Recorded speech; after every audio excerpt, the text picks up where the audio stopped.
Irmãos, muito bem, eu quero compartilhar a palavra de Deus com você.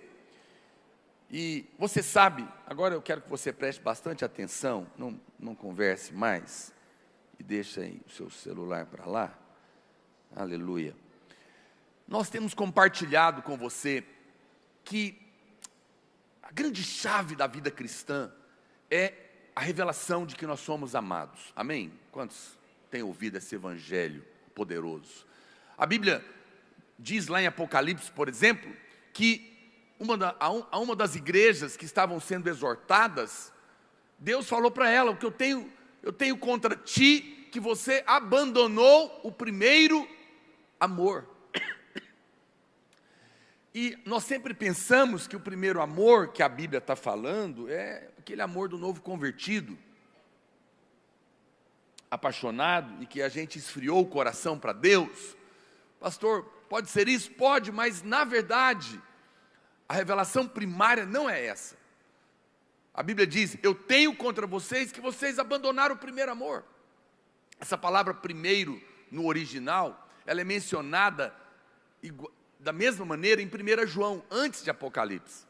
E lá em 1 João, a Bíblia fala: nós amamos a Deus porque Deus nos amou primeiro.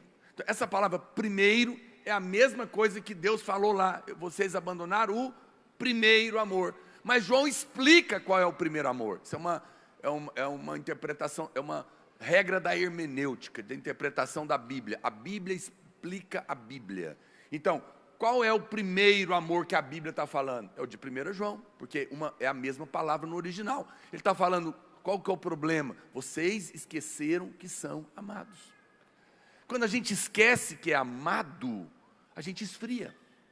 Mas quando a gente lembra que é amado, a gente ama. Porque o amor é a fonte de todas as coisas. Deus é amor. Ele não só ama, Ele é o próprio amor. E no amor estão contidas todas as coisas. Tudo que nós precisamos. Tanto é verdade que Ele veio revelar o nome do Pai, o Abba, papaizinho que nos ama. Quando você sabe que é amado, você não tem medo, porque a Bíblia diz que o verdadeiro amor lança fora todo medo. Não tente vencer o medo tentando ser corajoso. Apenas descubra que há um Deus todo-poderoso que te ama. E quando você entender e perceber pelo Espírito essa revelação, o medo vai sair da sua vida. Por isso, essa é a chave de todas as coisas. Viver com esse entendimento. O amor de Deus, no entanto, ele é como o sol que te queima a pele. Quando você vai na praia ou vai na piscina e toma sol, o seu corpo fica marcado pelo sol. Você tomou sol, você queimou, não é assim? Você não teve que fazer nada, você só se expôs ao sol. E aquela marca aconteceu, e está lá, e não tem jeito agora. O que você fez? Nada. Você nem percebeu, mas ela mudou a cor da sua pele, só porque você se expôs ao sol. O amor de Deus é assim também. Quando você se expõe a Ele, você não percebe, mas Ele muda a sua vida. Ele muda as circunstâncias, Ele muda as coisas para você. Ele é poderoso. E isso é incrível. E muitos irmãos têm realmente compreendido essa verdade, que tem o poder de moldar a nossa vida. Todos nós queremos e precisamos andar nesse amor, porque essa é a chave.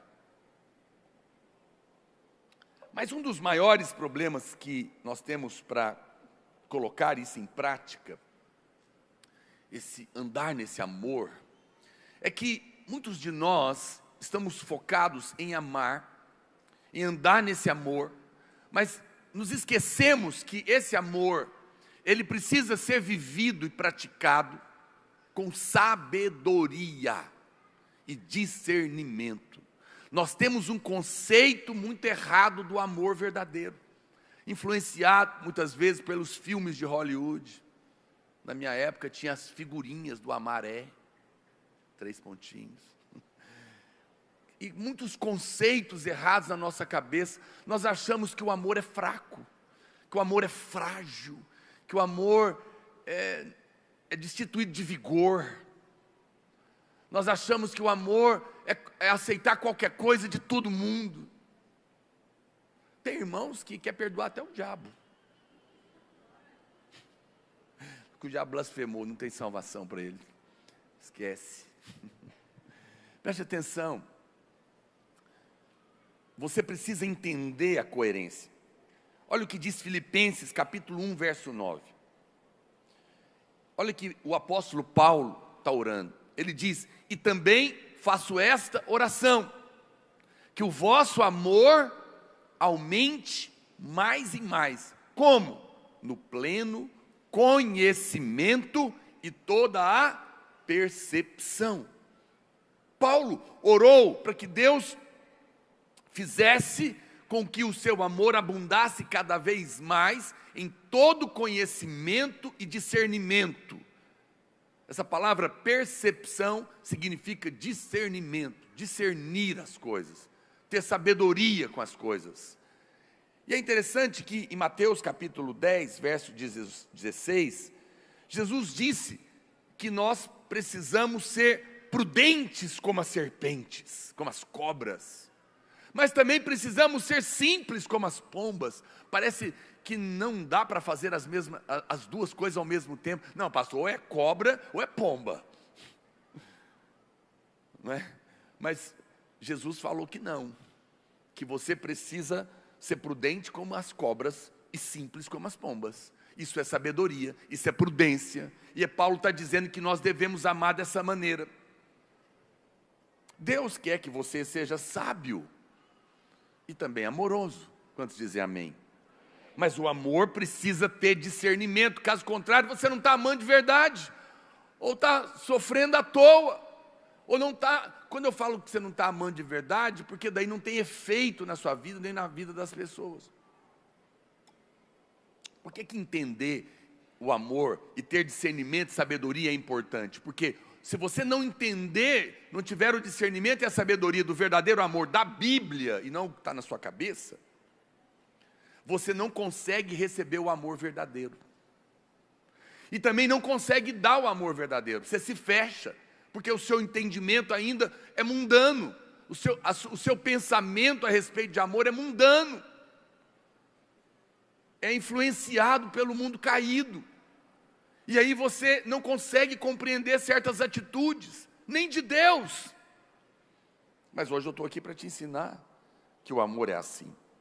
Às vezes, eu vejo algumas respostas ao amor nos relacionamentos humanos, e eu me pergunto por que elas são assim. Por exemplo, você sabe, eu acompanho e vejo muitos pais que amam os seus filhos adolescentes. Amam com amor verdadeiro, mas às vezes não afeta o filho dele, não muda a vida do filho dele, porque não está amando com sabedoria.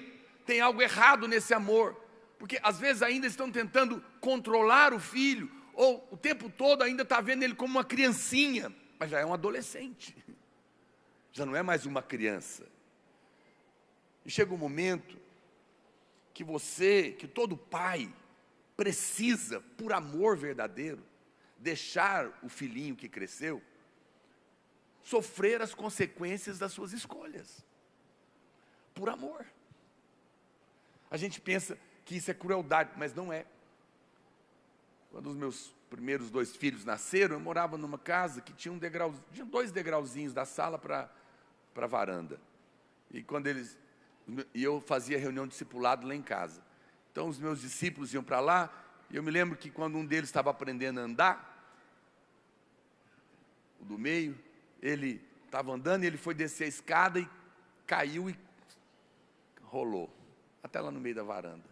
E caiu lá. E um discípulo meu Deus, meu Deus!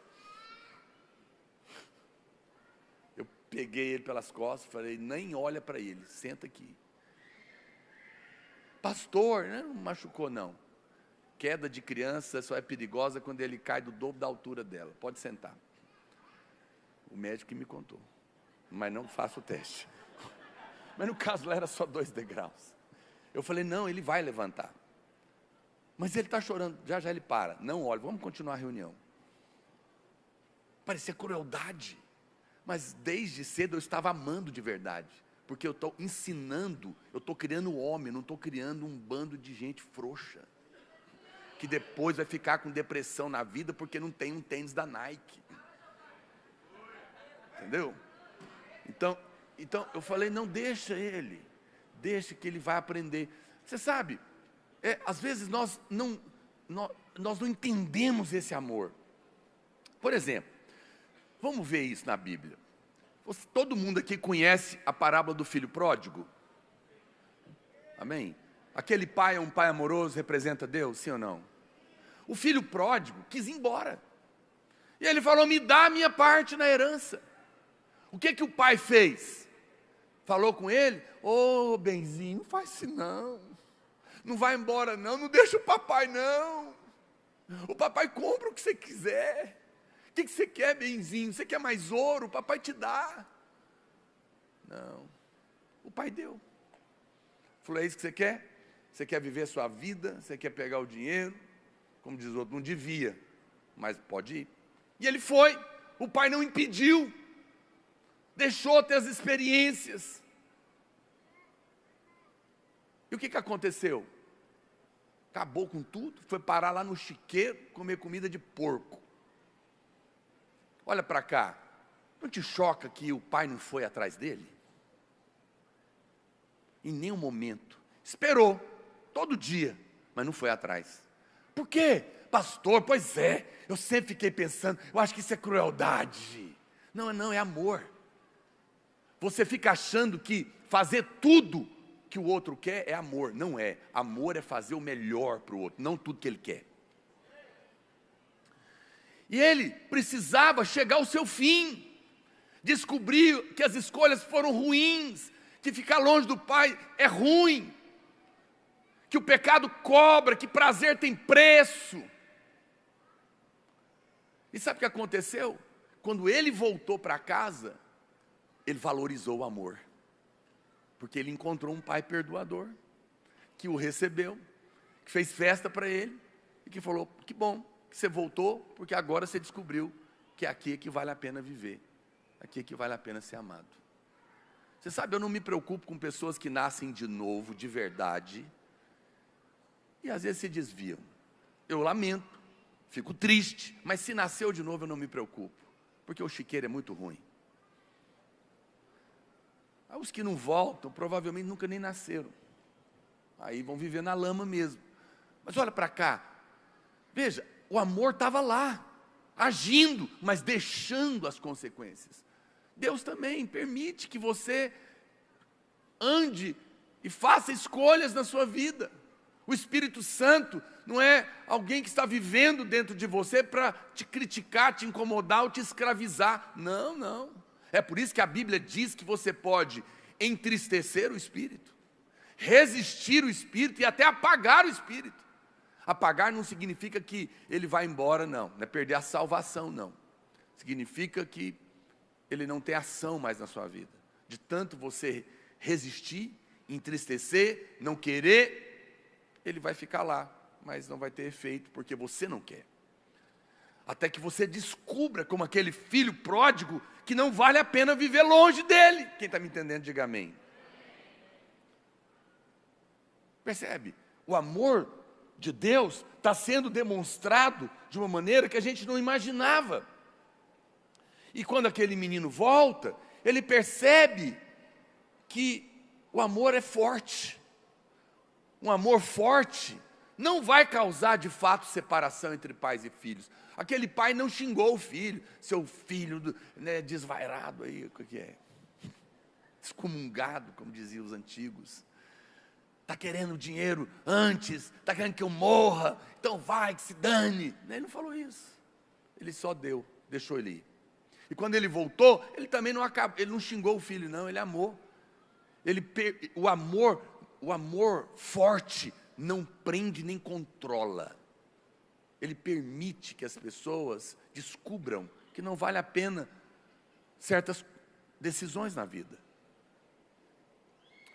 Mas o amor fraco, ou o amor que brota da insegurança, desse desejo de controlar os outros, vai sim afastar os filhos e vai afastar pessoas que nós amamos.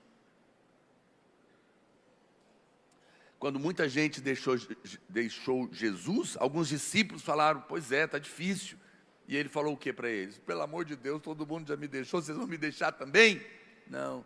Ele falou, se vocês quiserem ir também, vocês também são livres. Podem ir. Não tem problema. O amor de Deus é forte, é adulto, é maduro. Não é um amor que a gente imagina, ele é um amor com discernimento. Discernimento. Como cristãos, nós somos pessoas verdadeiramente amorosas, porque nós temos o Espírito de Deus. Somos pessoas perdoadoras. Quantos dizem amém? Não temos amargura no nosso coração. Temos mágoa, ressentimento, ficamos chateados. Mas se tem o Espírito, mais cedo ou mais tarde você vai perdoar. Porque o Senhor está agindo na sua vida. O problema é que algumas pessoas perdoam, mas perdoam sem sabedoria. Nossa, pastor, tem que ter sabedoria para perdoar? Sim, porque o perdão é um ato de amor. Mas eu estou te dizendo que o amor tem que ser exercido com sabedoria. Você tem que perdoar as pessoas, mas você também precisa, por amor, permiti-las enfrentar o resultado das suas ações. Por amor delas. Não é verdade? Quando a gente permite que as pessoas sofram as consequências das suas escolhas, eu estou dando liberdade para ela e ela está aprendendo. Se ela me perguntar, eu posso contar o que vai acontecer. Mas se ela é cabeçuda, cabeça dura, e quer fazer assim mesmo, então vai. Eu já falei que dá choque, mas você insiste em colocar o grampo aí dentro, você vai descobrir que assusta. Então veja, há pessoas que, por exemplo, aqui na... Vamos imaginar, imaginar não, vou te contar. Isso aqui já aconteceu mais de uma vez. Imagina que o irmão, vamos entender esse amor. Um tempo atrás, teve uma pessoa que chegou na igreja, e ela foi para uma célula. E ela começou a contar a vida dela lá na célula, e começou a pedir dinheiro para os irmãos emprestado. E os irmãos, amorosamente, para ajudar, emprestaram. O que aconteceu? Ele deu cano em todo mundo. Não pagou ninguém. O líder exortou ele. Só isso. O que ele fez? Aí ninguém mais deu dinheiro para ele. O que você acha que aconteceu? Ele foi para outra célula. Roubar os irmãos de lá. Ninguém falou nada. O líder não falou nada. Não contou para o pastor o que estava acontecendo. Até que alguém contou para a gente. Que agora ele estava já roubando, sei lá, na terceira célula. Quando nós ficamos sabendo disso, nós chamamos o líder. Falei, irmão, você sabia que ele fez? Você sabia que ele foi para outro lugar roubar os seus irmãos? Não falou nada. Pois é, mas é porque, né, pastor? Veja, isso é amor? Não é. Essa pessoa não é crente. É lobo no nosso meio. É lobo que está roubando as ovelhas. Querer passar a mão na cabeça dela é a mesma coisa de um esquerdista maluco falar assim, temos que amar todos os animais porque são criaturas de Deus. Então, tadinho dos lobos, deixa eles lá comer as ovelhinhas. Porque nós não podemos amar apenas as ovelhinhas, temos que amar os lobos também. Conversa fiada, se você não diz amém, eu digo, porque amor é proteger as ovelhas e sentar a varada no lobo.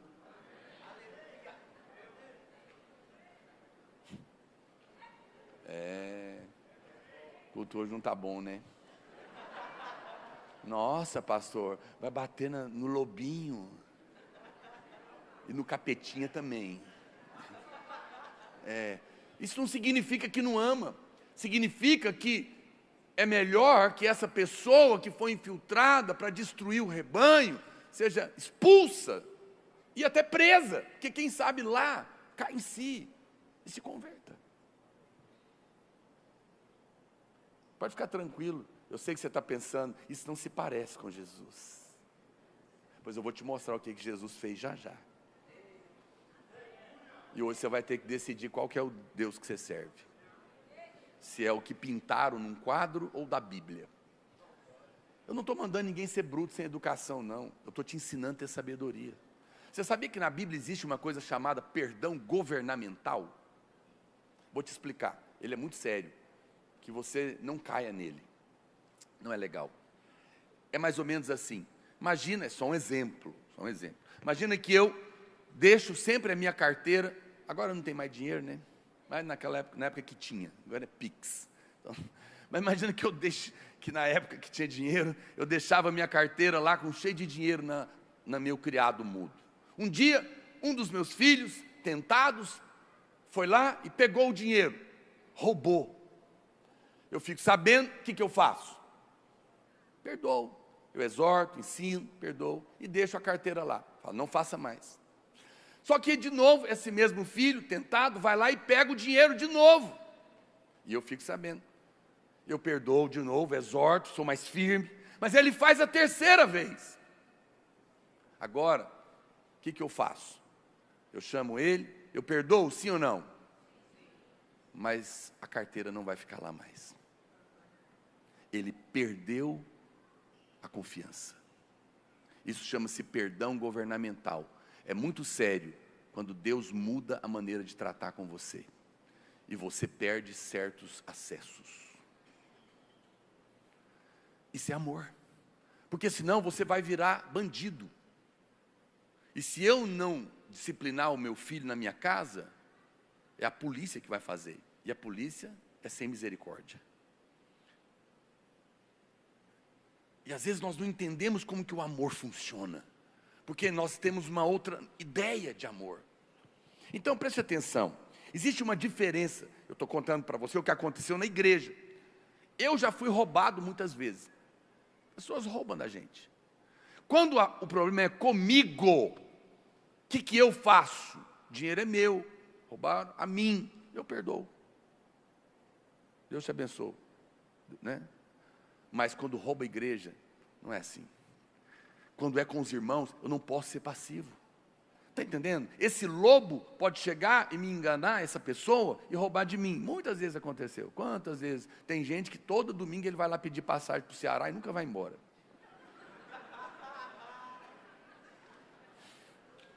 E a gente é besta, dá. Sendo roubado, enganado. Ceará é um bar que tem ali, deve ser, né? Não explica direito. É o bar do Ceará. O camarada pediu dinheiro para o pastor Aloysio um dia, e ele deu. A hora que ele pegou o dinheiro, ele falou, na cara do pastor Aloysio, acho que ele falou, esse é trouxa mesmo, vou contar para ele. Você quer saber? Eu vou tomar uma gelada com esse dinheiro seu. O pastor Aloysio olhou, que coisa, sem vergonha. Ele falou, então vai, bebe o que você quiser, some daqui. Mas veja, quando é comigo, tudo bem, eu perdoo, largo para lá, eu não sou escravo de mamon, Deus vai me dar outro, mas quando mexe com a igreja eu não posso permitir, porque vai afetar o rebanho. Uma coisa é a pessoa fazer mal contra mim, mas não mexe com a minha mulher, não mexe não põe a mão na minha filha. Eu sou pastor, as pessoas podem me enganar e fazer coisas comigo, mas com a igreja não, com a minha família não. Porque eu estou aqui para proteger o rebanho, estou aqui para proteger a minha casa, porque Deus me fez homem. Homens foram feitos para liderar, para proteger e para amar de verdade. Um amor firme e verdadeiro. Uma vez eu estava de viagem com a minha mulher, não sei se eu conto. Eu já era pastor, fui pregar em Portugal, me convidaram. E de lá, o pastor falou, não, vou te levar de carro para você conhecer a Espanha. E a gente ia voltar para o Brasil por lá.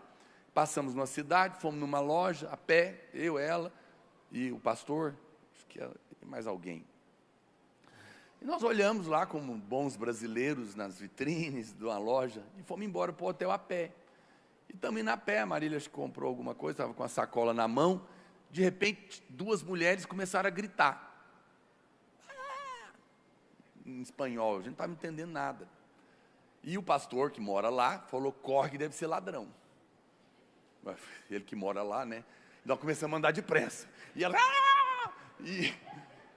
E ele também. E aí ele falou, vamos correr. E eu falei, meu Deus do céu. E as mulheres começaram a correr atrás da gente. E gritando. Quando, de repente, uma atacou a Marília.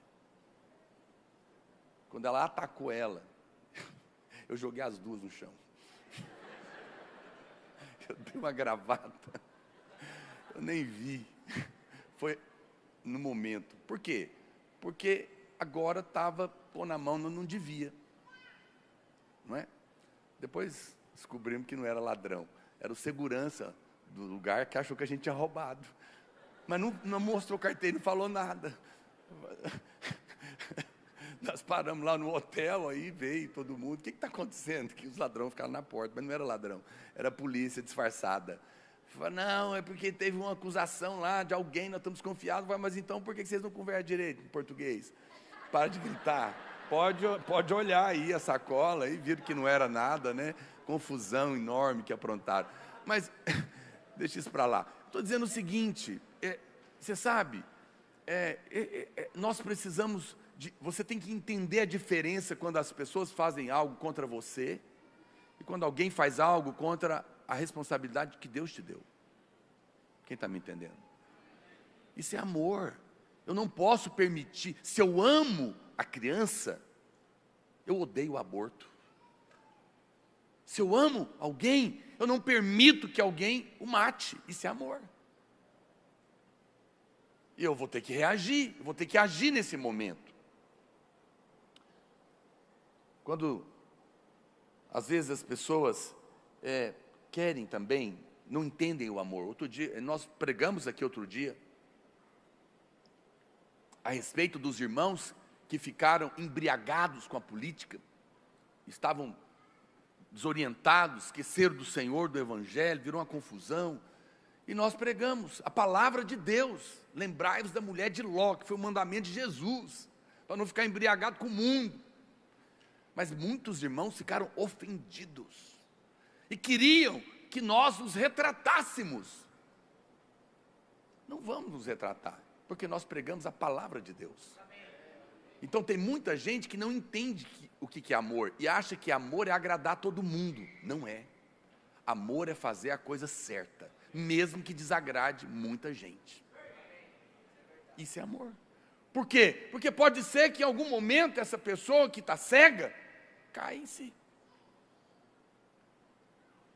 O amor não é, volto a dizer, fazer tudo que o outro quer. É fazer o melhor para ele. Você fala, pastor, mas Jesus lá no Sermão da Montanha, em Mateus 5,39, ele não falou que se alguém me der um tapa, não resistais ao perverso, mas a qualquer que te ferir a face direita, volta-lhe também a outra. E lá no verso 41, olha o que ele diz. E se alguém te obrigar a andar uma milha, vai com ele 2. Muito bem. Muitas pessoas leem a Bíblia e não entendem o que Jesus está falando. Então eu vou te contar o contexto daquela época para você entender o versículo. E o que Jesus na verdade está dizendo é: não permita que ninguém governe as suas decisões. Como assim? Vou te explicar. Você sabia que a maioria esmagadora do mundo inteiro é destro, não é canhoto. Então, a Bíblia está escrevendo de um ponto de vista da maioria. E você sabia? Sobe aqui, Vinícius, para a gente dar o exemplo, aqui igual de manhã. Se a Bíblia está dizendo que, volta lá para o verso 39, gente. Se alguém quiser ferir que lado, na Bíblia nada é por acaso, tá, irmãos? Lado, fica de frente aqui para mim. Esse aqui é o lado direito dele. Para eu bater na cara dele com o lado direito, eu tenho que usar que mão? A esquerda. Mas a maioria é destra. Então não dá para eu bater aqui nele. Não faz sentido. Então, a única maneira de um destro bater na face direita é com as costas das mãos, aqui. Por quê? Obrigado. Porque naquela época, bater com a face de fora na cara era de se chamar para briga. Não era a briga ainda. Era um desafio. O que Jesus falou? Se alguém quiser brigar com você, assuma o controle. Você não é obrigado a brigar. Você não é obrigado a perder a cabecinha, ficar nervosinho, perder o controle, falar o que não deve. Você pode decidir, não vou entrar nisso, não vou me rebaixar. Porque quando você, outro dia, né, eu falei isso lá na minha família, estava uma briga, né, naquela ocasião da política, e um metendo o pau no outro. Eu falei, e um era dito como intelectual. Eu falei, você está igualzinho, porque ao condenar um, você está se condenando, está fazendo a mesma coisa. Isso é hipocrisia. Veja, eu não tenho, quando alguém quer brigar com você, pessoa baixa, fala um monte de palavrão, eu já tive quantas vezes pessoas querem brigar comigo, se levantam e começam a falar alto, eu vou embora. Por quê? Porque eu não vou dar a minha honra para aquela pessoa, não vou fazer a mesma coisa, não vou me rebaixar nisso, eu não sou esse tipo de gente, quem está me entendendo? Então quando a Bíblia fala da outra face, ele está dizendo, assuma o comando. É a mesma coisa quando a Bíblia diz, se alguém te obrigar a ir com ele 1 milha, vai 2. O que Jesus estava falando? Também você tem que entender o contexto. Porque você lê isso e fala, o que é isso? Me obrigar a andar 1 quilômetro, eu vou 2, pastor? Quem que vai me... Hoje a gente nem a pé anda direito. É porque naquela época o governo era romano.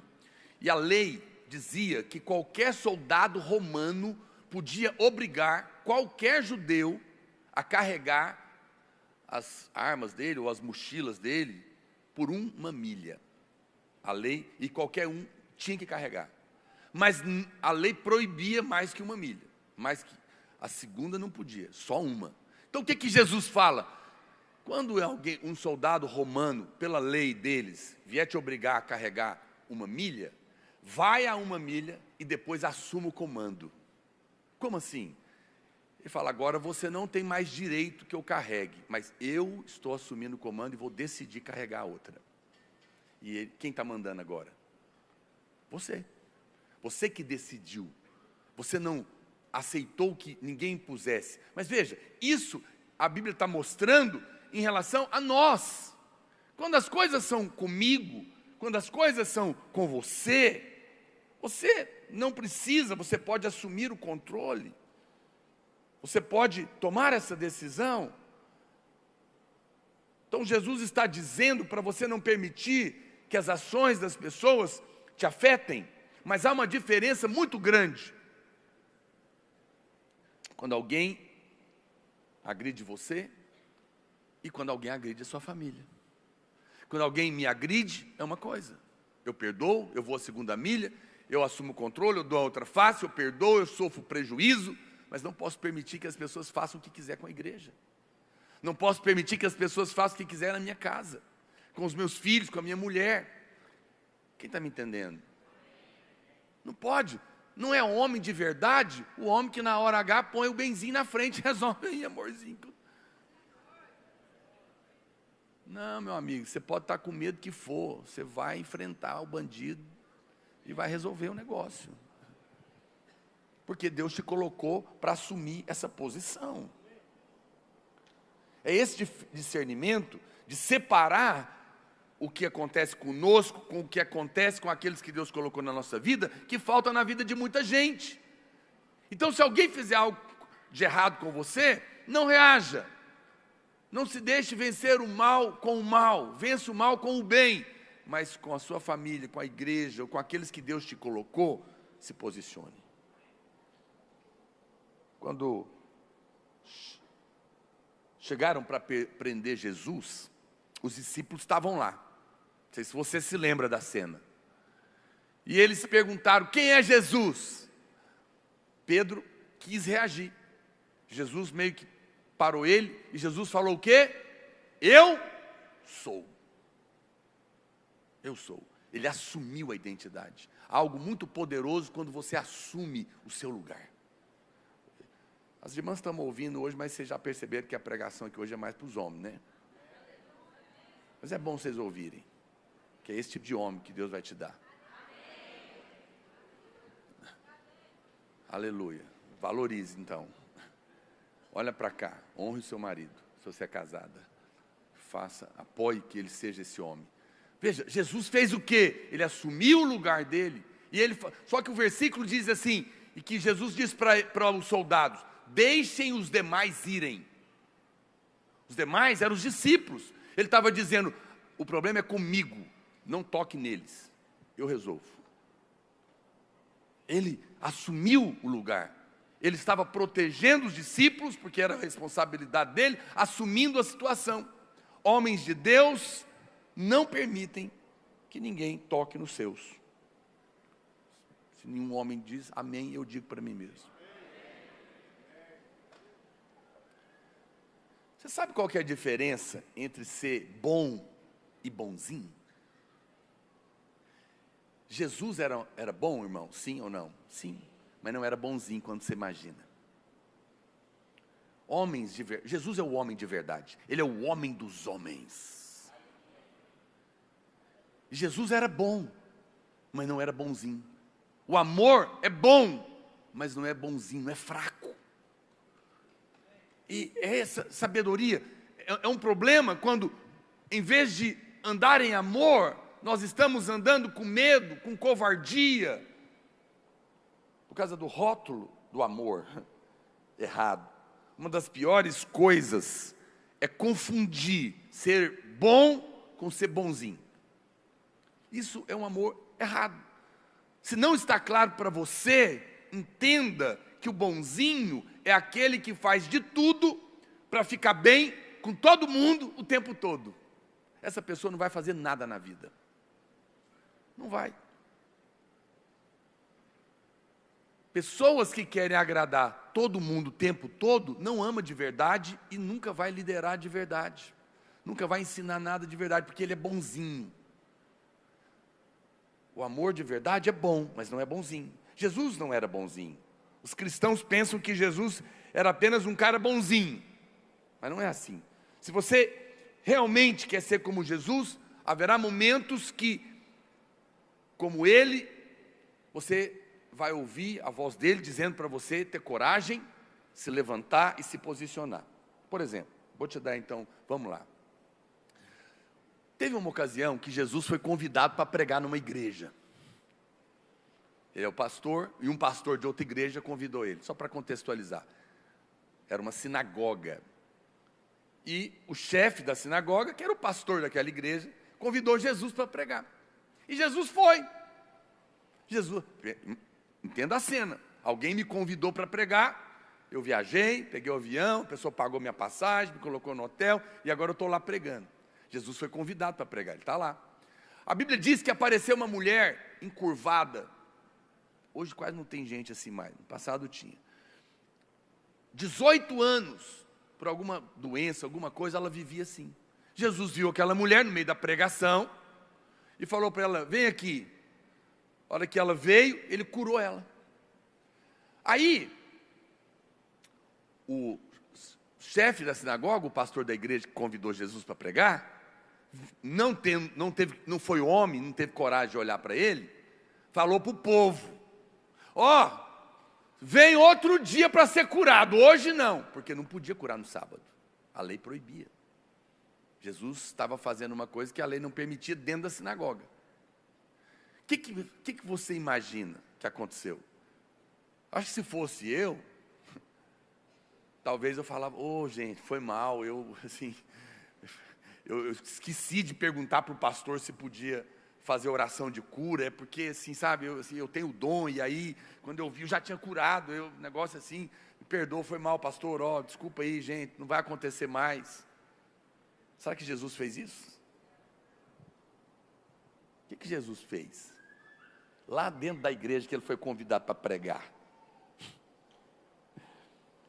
Está aqui, Lucas, coloca para mim. Vamos ver se Jesus é bonzinho. Lucas capítulo 13, verso 15. Disse, porém, o Senhor para o pastor que convidou ele para pregar: hipócrita. Lá dentro da igreja do outro. Hipócrita. Cada um de vós não desprende da manjedoura no sábado o seu boi, o seu jumento, para levá-lo a beber?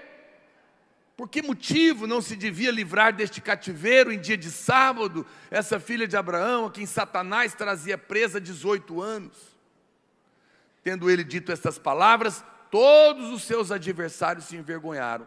Entretanto, o povo se alegrava por todos os gloriosos feitos que Jesus realizava. Que coisa, hein? Nossa, Jesus, que brutalidade, que falta de educação. Isso não é politicamente correto, Jesus. Não pega bem o senhor ser convidado para pregar em outra igreja e tratar assim o pastor que te convidou. Então, porque o amor ama as ovelhas. E quando o hipócrita quer atrapalhar de Deus fazer a obra, ele tem que ser repreendido. Mas quem é que tem coragem? Que Deus me ajude. Largar de ser bonzinho. Jesus era bom, mas não era bonzinho. Ele era amoroso. Jesus era compassivo, mas também era poderoso. Ele era bom, mas era verdadeiro pastor. O pastor segura a vara na mão, não para bater nas ovelhas, mas para bater no lobo quando ele vem. Para dizer o que tem que ser dito. Jesus não era bonzinho, mas era uma pessoa amorosa. Jesus tocava nos leprosos. Jesus tinha compaixão dos pecadores. As crianças gostavam dele. Você nunca vai ver Jesus chamar um pecador de hipócrita. Você nunca vai perceber ele tratar as crianças assim, os pecadores assim, os leprosos assim. Mas você vai ver ele chamar os fariseus de cobra. Raça de víboras, sepulcros caiados, branco por fora, mas cheio de morte por dentro. Não parece que é muito amoroso isso, mas acredite em mim, porque ao confrontar duramente aquele que se julga melhor e por isso está indo para o inferno, porque daí não crê no Salvador, pode ser que ele caia em si. É muita graça ser repreendido firmemente por um homem de Deus ou alguém que se posiciona para falar para você que você está errada. Talvez no primeiro momento você não goste, mas pode ser que a firmeza desse amor te salve do inferno. Sabia disso? Tempo atrás, eu tive a oportunidade, eu já falei isso para você, de estar com um homem muito poderoso aqui de Goiânia. Talvez um dos mais ricos da cidade. E eu encontrei com ele, pessoa que todo mundo bajula, para ver se ganha alguma migalha. E Deus me deu a graça de falar com ele poucos dias antes dele morrer. Uma pessoa conhecida dele me pediu para ir lá. Eu fui. Mas eu fui lá, talvez como a última chance dele. E eu falei para ele, o senhor está acostumado a fazer negócios. O seu dinheiro comprou tudo a vida toda. Mas eu vim aqui para falar para o senhor em amor e firmeza que o céu não está à venda, porque o senhor é muito pobre para comprar e Deus é muito rico para vender. Ou o senhor aceita de graça, ou o senhor não entra. Credo, pastor. Pois é, ele estava desenganado, ia morrer dali um mês. Você acha que eu vou lá consolar ele? Que bom, o senhor deve ter feito muita coisa boa, né? O senhor deu emprego para tanta gente. Descansa. Isso salva, irmãos? Não. Se é amor? Não. A pessoa precisa ser chamada à verdade naquele momento. Então, se aqueles hipócritas que foram repreendidos por Jesus ouvissem, talvez caíssem em si. Vou te falar o que não é amor. Não é amor falar a verdade e depois deixar a pessoa sofrer o juízo de Deus no inferno. Isso não é amor. Mas, às vezes, o amor firme é que vai fazer toda a diferença. Esse é o Jesus da Bíblia. Nosso coração, às vezes, que é um herói, não é? Homens, não percam a sua masculinidade. Quanto mais cheio do Espírito um homem é, mais masculino ele é. Jesus não é essa pessoa frouxa que você estava achando. Ele era firme. Ele era posicionado. Vamos ver outra coisa? Jesus foi convidado para ir num jantar com um cara rico.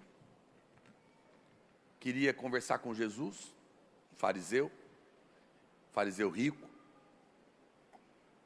e convidou ele para jantar na casa dele. Era como se alguém muito rico me convidasse e dissesse: pastor, eu queria conversar com você, te conhecer melhor, escolhe o melhor restaurante da cidade, que eu vou pagar. E eu toparia: beleza, vamos, eu gosto de comida boa. eu vou lá com você. Jesus foi, a Bíblia diz. Só que quando ele chegou lá, a Bíblia fala que eles puseram a comida. Pensa bem, ele está na casa de uma pessoa que convidou ele para jantar, educadamente. Colocou uma mesa especial para ele. Ele está lá na casa da pessoa. Imagina você foi convidado por alguém importante, colocou uma mesa chique. Lá, eu não vou ser o amor frouxo com esse relógio. Cadeira. Outro dia me mandaram uma piadinha, disseram que aquele juiz do Supremo decretou que pastores seriam proibidos a partir de agora de falar estou terminando e pregar mais meia hora. Perseguição, a perseguição já começou. Mas olha para cá, eu estou terminando. Pensa você é convidado para ir jantar na casa de alguém importante. Jesus está lá e a Bíblia fala que a lei cerimonial, ninguém podia comer sem lavar as mãos. E Jesus não lava as mãos, de propósito. Mas ele era o convidado. E aí o fariseu olha aquilo e se escandaliza, diz a Bíblia. Fala, que horror, vai comer sem lavar a mão. Se fosse você, politicamente correto, com amor fraco, ou eu, o que nós faríamos? Puxa, me perdoa, é porque eu entrei assim, fiquei tão alegre de estar aqui na sua casa, me esqueci. Por favor, só um minuto, eu vou lá lavar a mão e volto. É isso que pessoas educadas fazem, né? Vamos ver o que Jesus, o bonzinho da sua cabeça, falou? Os irmãos estão assustados. Olha o que diz, Lucas capítulo 11, verso 40. Põe para mim aí, vamos ler aqui. Vou ler aqui. Insensato, barbaridade, o cara tinha convidado ele, já começou assim a conversa. Seu insensato, quem fez o exterior, não é o mesmo que fez o interior? Antes dá esmola do que tiverdes, e tudo vos será limpo. Mas ai de vós, fariseus, porque dais o dízimo da hortelã, da arruda e de todas as hortaliças, e desprezais a justiça e o amor de Deus. Devíeis, porém, fazer estas coisas sem omitir aquelas. Ai de vós, fariseus, porque gostais da primeira cadeira na sinagoga e das saudações na praça. Ai de vós que sois como as sepulturas invisíveis, sobre as quais os homens passam sem saber. Mas está tudo podre por dentro. Gente, ele está falando isso para o cara que está pagando um jantar caro para ele. Que coisa, hein? Não te choca, não? Esse amor? É Jesus aqui. Pastor, peraí, eu nunca li isso na Bíblia. Meu Deus, estou escandalizada. Porque Jesus amava os fariseus. Por isso ele era firme com eles, porque eles eram equivocados a seu respeito. Achavam que eram santos o suficiente para merecer a salvação. Precisavam de ser tratados com amor firme, para que talvez as escamas caíssem e depois não sofressem o juízo de Deus. Você nunca imagina que o amor possa ser firme para tentar livrar o outro do inferno, mas às vezes tem que ser. Isso é amor, amor firme. Ele está falando, vocês são falsos, vocês são hipócritas, presta atenção, sai daí, muda de vida. Você está no caminho da perdição, em outras palavras, era isso que ele estava falando. Aí, apareceu no meio da conversa, um outro sujeito, que eram os intérpretes da lei. Tinha os fariseus e os intérpretes da lei. Aí continua a conversa. Então, respondendo um dos intérpretes da lei, que ficou assustado, igual você,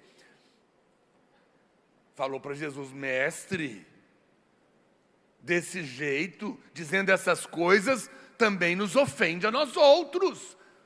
Pastor, o senhor nos ofendeu com essa pregação da embriaguez. O senhor está sendo duro demais. O senhor me ofende desse jeito. Que fosse a gente, ele ia falar, irmão, me perdoe, eu não quis te ofender, querido, amadinho, eu preguei, mas a minha intenção era só edificar a igreja, não era te ofender, meu Deus, por favor, não me leve a mal. Jesus não falou isso para esse cara aqui. Talvez era o que a gente falaria. Mestre, dizendo essas coisas também nos ofende a nós outros. Aí Jesus virou para ele, para o outro lado da mesa, esse estava de um lado, o outro do outro. Ele estava falando com um lado, e o outro ficou ofendidinho, ele virou para, você agora? Ok. Ai de vós também, está lá. Ai de vós também, intérpretes da lei, porque sobrecarregais os homens com fardos superiores às suas forças, mas vós mesmos nem com um dedo os tocais. Uau! O doutor da lei disse que também estava ofendido, mas o Senhor, em vez de pedir desculpa, deu uma porretada na orelha dele. Confrontou ele também. Falou, vocês também são outros. Veja, puxa vida, eu sei que talvez você está assustado olhando. Eu não estou mandando ninguém sem educação. E nem estou dizendo que Jesus era. Eu estou te mostrando que o amor não é bem assim como você estava imaginando. Que às vezes o amor tem que ser falado com firmeza. Com firmeza. O amor precisa ser dito de verdade. Meus filhos sabem que eu nunca os condeno, mas o meu amor é firme. Se eu precisar, eu exorto com firmeza. Se precisar, eu digo para eles, não minta, você mentiu, mas quem é o pai da mentira é o diabo. E você não é filho do diabo. Você é filho de Deus, a mentira não combina com você. Isso é uma exortação bonzinha? Não, boazinha? Não. É firme. Mas eu chamei ele de filho do diabo? Eu falei que ele era mentiroso? Não. Eu falei que ele não é filho do diabo, mas o que ele estava fazendo era de coisas de filho do diabo. Mas eu preciso mostrar o que está fazendo. Preciso exortar e deixar claro as coisas para ver se a pessoa presta atenção, percebe. Jesus amava os fariseus, Jesus amava os doutores da lei, mas no orgulho e na arrogância que eles tinham, o seu orgulho e a sua arrogância criavam um obstáculo para a obra de Deus e levava eles para a perdição. Então Jesus teve que ser firme para tirar o obstáculo do evangelho e também por amor a eles, para chamá-los ao bom senso. Jesus era amável, doce, mas era firme com os lobos. Com o lobo nós precisamos lidar dessa maneira. O amor é com firmeza. Você sabe, certa vez o apóstolo Paulo também, o apóstolo da graça. Vamos ver agora ele? Vamos ver se Paulo era bonzinho. Paulo era o apóstolo da graça, irmãos. Do amor, que escreveu a maior parte do Novo Testamento, as epístolas. A Bíblia fala que um governador, que naquela época era chamado de procônsul, Sérgio Paulo, que para você entender hoje é como se fosse um governador hoje, chamou Paulo, soube dele e pediu que ele viesse para falar do evangelho. Ouviu falar que Paulo estava pregando o evangelho, ficou interessado e mandou convidá-lo. E Paulo veio. Ele era um homem importante, um homem inteligente, e o apóstolo Paulo estava pregando. A Bíblia diz que enquanto o apóstolo Paulo estava pregando o evangelho, um camarada mágico, chamado Elimas, e que com certeza aquele governador ficava impressionado com as mágicas dele. Ele tinha um nome falso chamado Bar Jesus. Bar significa filho, olha o espírito de engano, filho de Jesus. O nome dele mesmo era Elimas, o mágico. Mas o codinome era Bar Jesus. E a Bíblia diz que ele começou a atrapalhar Paulo pregar. Ele começou a interferir na pregação, questionar a pregação. Paulo, o homem de Deus, o apóstolo da graça, está pregando o evangelho, alguém está interferindo, criando confusão, tentando atrapalhar a pregação.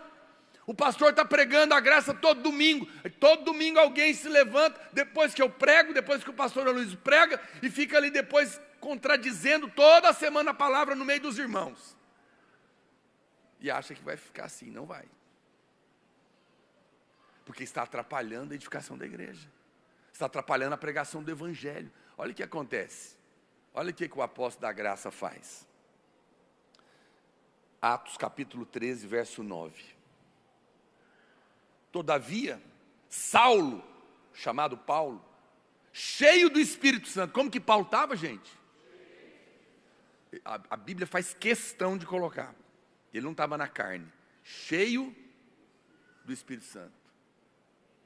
Fixando nele os olhos, disse: filho do diabo. Meu Deus. Apóstolo Paulo, por favor. Que isso? Como assim? Filho do diabo, cheio de todo engano, de toda malícia, inimigo de toda a justiça. Você não vai cessar de perverter os retos caminhos do Senhor? Pois agora, vontade que eu tenho ter esse poder. Porque às vezes dá vontade de fazer isso, mas eu não tenho esse poder. Senhor, quem sabe onde eu terei. Eis aí está sobre ti a mão do Senhor. Fica cego. Não vendo, estabeleceu um tempo. Não era para sempre não, calma. Paulo falou, fica cego e não veja o sol por algum tempo. No mesmo instante caiu sobre ele névoa e escuridade, e andando à roda procurava quem o guiasse pela mão. Então o procônsul, vendo o que sucedera, creu, maravilhado com a doutrina do Senhor. Uau! Você vai ver o apóstolo Paulo sofrendo muita coisa, e depois sendo até martirizado, porque era com ele. Lembra que eu te falei? Com ele, tudo bem. O Alexandre Latoeiro tormentou a vida dele, foi perseguido, foi açoitado, não fez nada. Mas quando alguém se levantou contra o Evangelho, o amor foi firme. Eu nunca falei que alguém era filho do diabo, assim, no meio do culto. Muito menos mandei ficar cego, porque vai que não fica.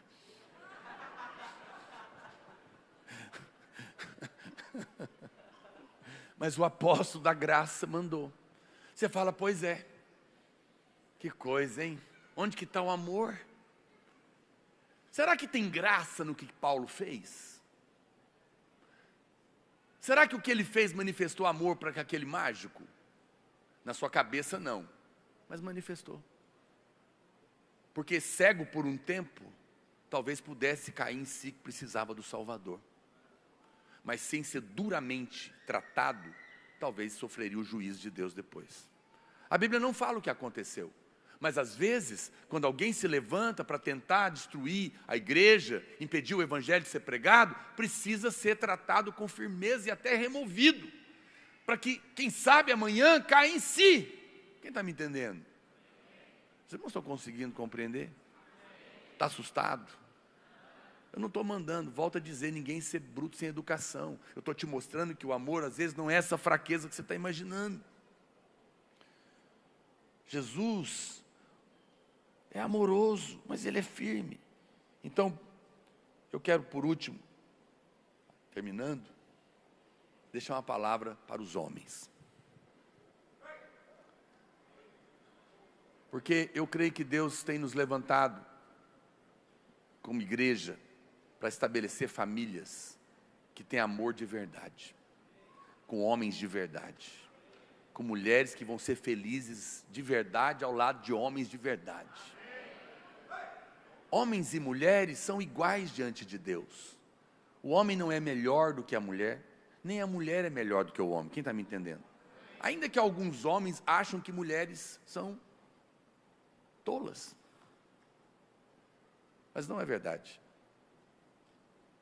Um homem perguntou certa vez para sua mulher: por que será que Deus fez as mulheres tão bonitas e idiotas? Ela respondeu: Deus nos fez bonitas para você querer casar comigo, e idiota para eu conseguir viver do seu lado. É só uma piada. É só para quebrar. Viu que eu comecei a contar a piada, as irmãs ficaram nervosas. E por fim os homens ficaram nervosos. Não deixe que ninguém controle as suas ações. Então isso é bobagem. Entenda o que eu quero dizer. Olha para cá. todo amor e carinho. Não há isso. Não há ninguém melhor do que ninguém. Mas homens, olha para cá. Deus colocou o governo e a liderança da igreja e da sua casa sobre a sua responsabilidade. Você sabe por que a maioria dos casos de depressão no mundo é de mulheres? Por quê? Porque homens não estão assumindo os seus papéis e mulheres influenciadas pelo feminismo estão tomando um lugar que ela não foi criada para suportar. Porque não entenderam que não é uma questão de ser maior nem de ser menor. Tem coisas que a mulher faz que homens não conseguem. Não tem discernimento. Precisamos dela do nosso lado, é auxiliadora idônea, à altura. Mas não queira fazer o que é do homem. O homem, quanto mais ele entender o chamado de Deus para ele, mais realizado ele será. Com todo respeito da comparação, me entenda. Você sabe, Deus criou os cavalos para ir à guerra. E quando ele vai para a guerra, mais cavalo ele é. Quem tem ouvidos para ouvir, que ouça. Quanto mais homem, quanto mais você assume o seu lugar, mais homem você é. Porque Deus nos criou para isso. Homens de verdade. E acredite em mim. Não, pastor, eu não quero um homem assim. Eu quero um homem que abre a porta do carro para mim. Um homem que quando eu falo para ele, vamos sair, e ele pergunta, onde você quer ir, amor? E ele fala, você que sabe. Mentira, você não quer esse homem. Acredite em mim. As mulheres não querem esse homem. É por isso que você vai ver as mulheres, muitas vezes, se apaixonarem pelos heróis. Porque dentro dela está o sonho de ter um homem de verdade do lado dela. E é por isso que você vai ver, às vezes, lá no mundo, ou às vezes até dentro da igreja, as irmãs ficarem encantadas com os bad boys. Porque o cara chega...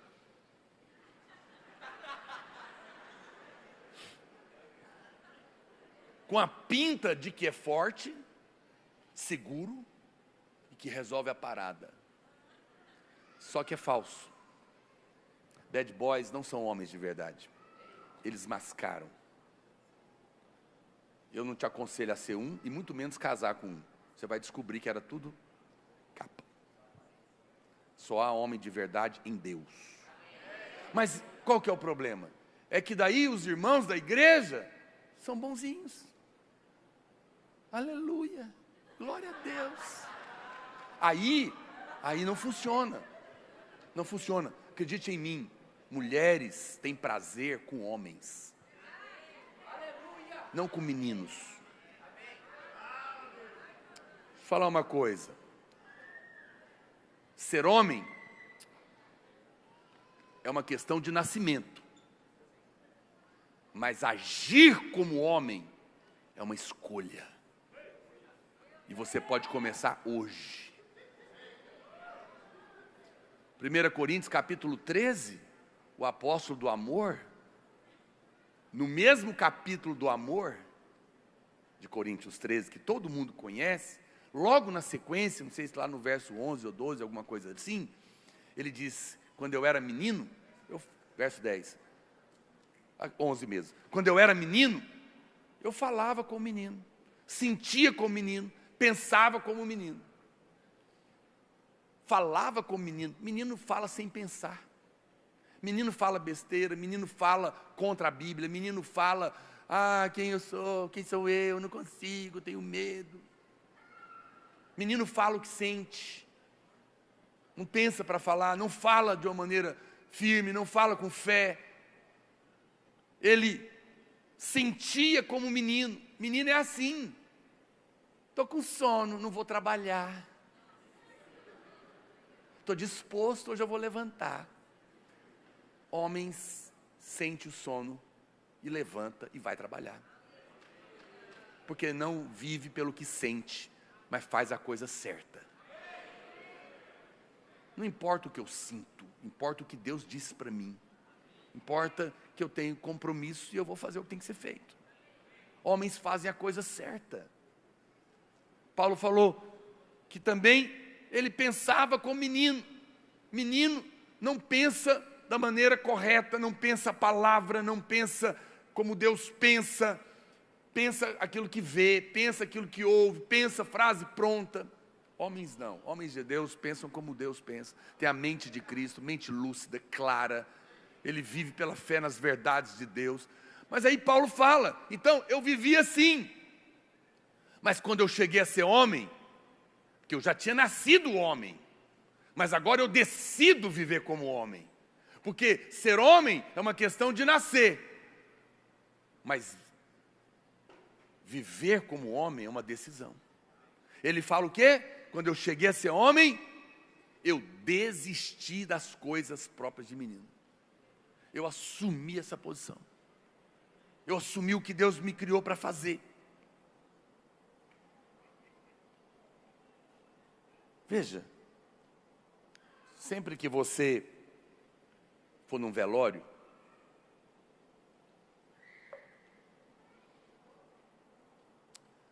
diga, essa pessoa está morta por culpa de Adão. Melhor, pelo silêncio de Adão.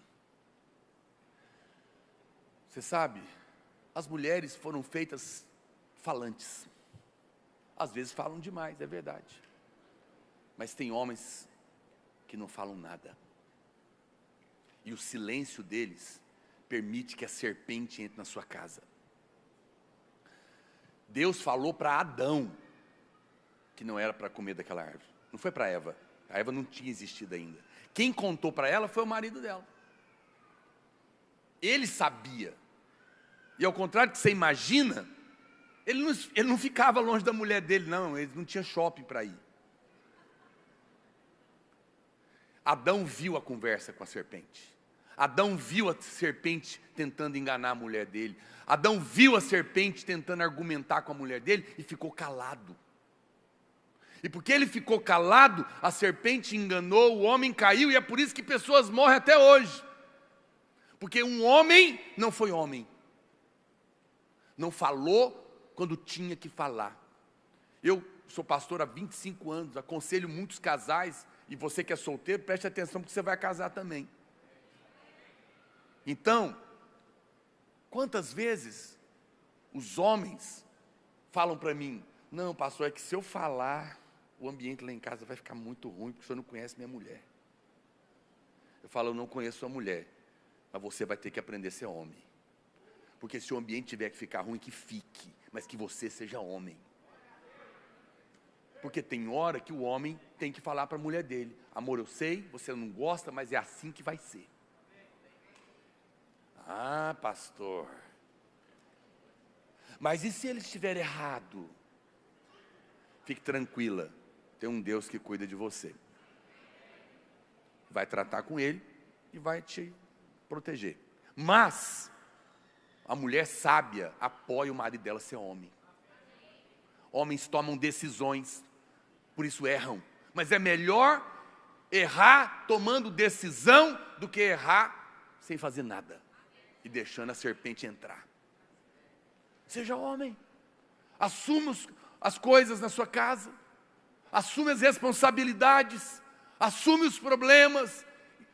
Não leve fardos para sua mulher, para os seus filhos, quando você tiver uma mulher do seu lado. Você vai ver que Deus te colocou para isso. Por isso que mulheres sábias apoiam seus maridos, mesmo em momentos que ela está percebendo que não está sendo da melhor maneira. Deus estabeleceu que hoje, homens cheios do Espírito Santo, abram a sua boca. Não fique calado como Adão. Você sabe, isso é fundamental. Você, homem, como eu disse, não é melhor do que a mulher, mas foi colocado como rei, para governar na igreja e na sua casa. Quando homens não assumem essa posição, o caos se estabelece na igreja, na família e depois na sociedade. Sabe qual que é o problema da sociedade? Falta de homens de verdade. não é? Que não tiveram outros homens para se estabelecer. Eu estava falando isso hoje com meu irmão. Nós temos um pai que é homem. Camarada, não é brincadeira não. Ele chama Naor Pedrosa. Eu chamo Naor Mendonça Pedrosa. Tem o nome dele. Por muitas vezes a gente ficou revoltado com meu pai, porque ele era muito firme. Mas hoje, depois de adulto, tendo filho, sendo pastor, eu louvo a Deus pelo pai que eu tive. Me livrou de muito mal. O amor dele era firme. Às vezes era tão firme que eu nem te conto. Talvez exagerasse um pouco. Mas você sabe, não tem nenhum bandido lá em casa, não que eu saiba, né? Acho que nós não somos, não. Graças a Deus, estamos todos casados, com família, para a glória do Senhor. Porque teve um homem de verdade, que se posicionou. E essa é o que Deus espera de cada um de nós. Há momentos em que o homem de Deus tem que derrubar a mesa do cambista. E descer o chicote nos que querem mercadejar na casa de Deus. Jesus fez isso. Agora, eu estou te contando, os irmãos podem subir aqui, não precisa ficar com medo não. Mas acredite em mim, olha para cá. Eu volto a reafirmar, eu não estou aqui para estimular brutalidade, ignorância, falta de educação. Amém, irmãos? Amém, irmãs? Mas eu estou aqui para te contar, o amor é feito com firmeza. Esse amor tem efeito na nossa vida. Eu te mostrei que Jesus é bom, mas não é bonzinho. O apóstolo do amor, da graça, é bom, mas não é bonzinho. Homens de verdade amam com firmeza. Eu não estou mandando nenhum homem ser violento. Se um irmão aqui encostar a mão na irmã da mulher dele, eu sou o primeiro a te mandar para a polícia. Não tem nada disso que eu estou falando. É inadmissível violência no nosso meio. Quantos dizem amém? Mas o amor deve ser firme. Homens têm que decidir. E às vezes vão contrariar sua mulher, vão contrariar os filhos, vão contrariar a casa, quando for necessário. E se errarem, vão dizer, mas você decidiu e você errou. E você vai dizer, decidi, errei e assumo a responsabilidade, porque eu sou homem. E você vai ver, que se você se posicionar, Deus será do seu lado. E vai te respaldar. E a sua mulher e os seus filhos vão agradecer. A igreja vai agradecer. E o mundo vai ser influenciado por pessoas de fibra, cheias de amor, mas não um amor frouxo. Amor de verdade, amor firme, amor que muda a nossa vida. Quantos dizem amém? Vamos nos colocar de pé. Aleluia. Eu gostaria que nós orássemos.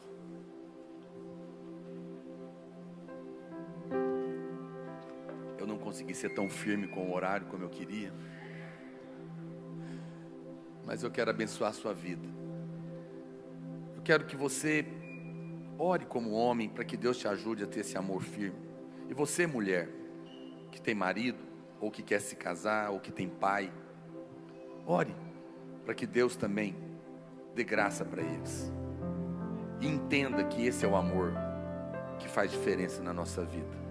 O amor que não é ignorante, não é bruto, mas que é firme, e que isso é bom. E você deve apoiar, como uma mulher sábia que você é. Vamos orar pelos homens. Senhor, nós oramos agora por cada homem da igreja, cada pai de família, cada filho, cada líder na casa de Deus. Oramos por essa revelação, também pelas mulheres, para que todos nós tenhamos a revelação de que o amor verdadeiro não é frouxo, é um amor firme, que tem o poder de mudar a nossa vida, que é bondoso, mas não é bonzinho, que é amoroso, que cheio de misericórdia, mas que é firme para tomar as decisões, para enfrentar os problemas, para fazer o que é certo, mesmo que contrarie pessoas, que é firme para proteger as ovelhas e espantar os lobos, que é firme, ó Deus, para defender a igreja e o evangelho, ainda que quando é consigo mesmo sofre o dano, mas não perde o controle, porque é o amor de Deus sobre nós, em nome de Jesus, amém, amém, queridos. Que o Senhor possa te ajudar, te dar graça, e que esse firme amor do Senhor possa afetar todos os dias da sua vida. Deus te abençoe, em nome de Jesus. Espero você amanhã lá na oração, 18 horas e às 19h30 aqui na formatura do cursão. Dê um abraço, pelo menos 3 ou 4 irmãos. Fala para ele: você é firmemente amado. Aleluia.